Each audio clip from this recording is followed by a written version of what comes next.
I would like to praise you, whose Dharma name is Minh Tue, an exemplary practitioner. He followed the Buddhist precepts and practiced his practice to the fullest. How long has it been since the natural cycle of day and night has turned back and forth so many times? No one knows who he is. From a small boy in the countryside, he grew up like any other child. When he was young, he did not know what the spiritual path was.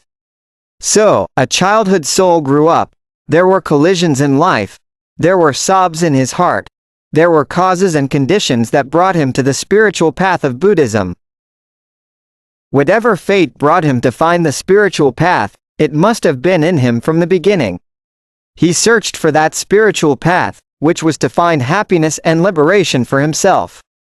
During that search process, he developed a desire for something. He took action, accepting to leave his family behind to find that spiritual path. It was the dharmas he encountered that helped him understand the teachings of Buddha Shakyamuni more than 2,500 years ago. He no longer trusted anyone, he only believed in the precepts and his practice. We wonder if anyone practices asceticism like him and feels inner peace and happiness. He gave up money, material things, everything, leaving only his body and the most basic necessities for daily life. He went begging for alms, 1 meal a day just enough to feed himself, slept and rested in any position without being picky. Every day, I walk to create relationships with sentient beings and redeem my remaining karma. Despite so many hardships, he felt peaceful and happy. He is eliminating greed. In our life, greed is inherent. He has also given it up. He was eliminating anger. On the way, he was beaten but did not have anger towards the attacker. He was eliminating ignorance. When he reached the place to sleep, he was no longer unconscious. He could sleep anywhere. He was eliminating doubt.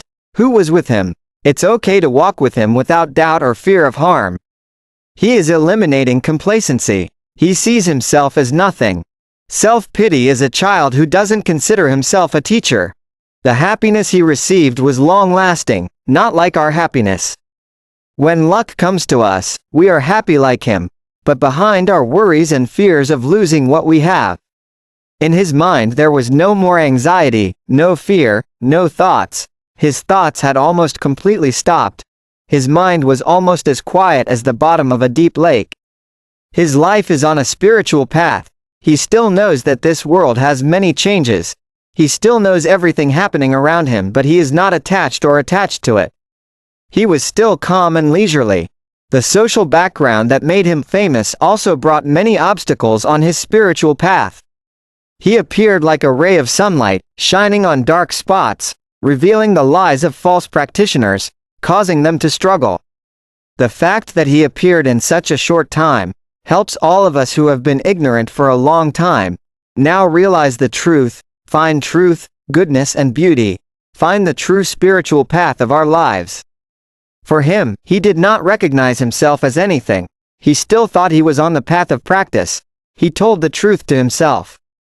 Everything takes time to complete. He has perseverance, patience, and absolute faith. He is living in the visible world, the positive material world, and is practicing to enter the invisible world, the negative world. The ripened seed, with the support of the conditions, will surely sprout and grow into a tree, and will bear fruit. Hopefully one day, his achievements will save us. Thanks you. Love, please subscribe and share to spread the word.